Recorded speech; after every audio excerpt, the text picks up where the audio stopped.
as we are moving forward, my vision now is that, we're going to become leaner. But most importantly, we're going to become aligned in our organization to be more responsive.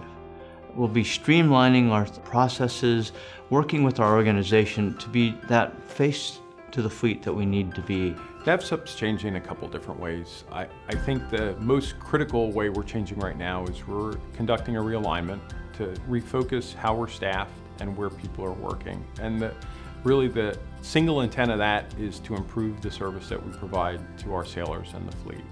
What I see as a flatter organization. By flatter, I mean less between the headquarters and the field offices. A lot leaner organization, and one that is more tightly aligned with our customers, especially the fleets. They're bold changes, but I think as leadership we have all embraced those and look forward to the next chapter in the NAVSUP history.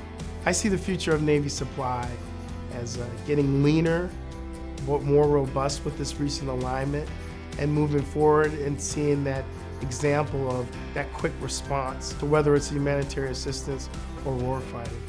I think primarily the world has become more complex. Conditions that we face are not as monolithic as they may have been. We've got to be positioned to be able to accept that kind of change over time. We need to leverage our collective skills and experiences so that we can better support not just the warfighter, but work together with the other Department and Navy entities.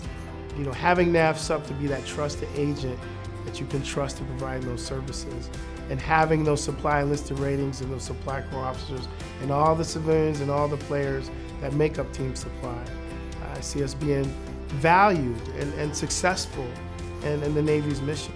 I think NAVSUP is the best choice for the Navy because we are focused on the Navy. There are other service providers that provide key services to us, but they have other customers. Our customer is the Navy. We understand the Navy. The relationship that NAVSUP has with the Navy Supply Corps makes sure that we're focused on the needs of the Navy.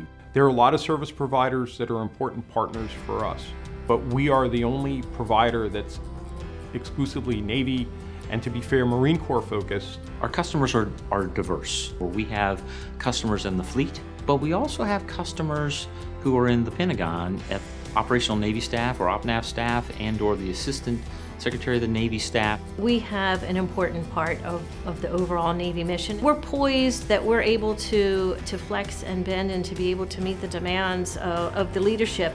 I think one of the powers that we have as NAVSUP, right, is that we are a Navy Blue team that does go all around the globe. We understand what the warfighter needs at that level. Bottom line, we provide a wide range of products and services that we can leverage depending upon what the situation requires. At the end of the day, we're one team, one fight. People are still dedicated. They still want to do all the right things for the Navy. They still understand the mission. So it's a great strength for us, and I think that allows us to be able to provide value to the Navy. And I think that's really important, that we can be agile and responsive and have that ability to communicate directly with those who can actually affect change. And I think that's what's going to be important with our new realignment process. We don't work for thanks. We work to make sure that we are providing value. And I think that's what I guess I would wish, is that all our civilians, our military, officers enlisted, reserves, understand at the end of the day that we brought value to the fight and we contributed. I think that's key.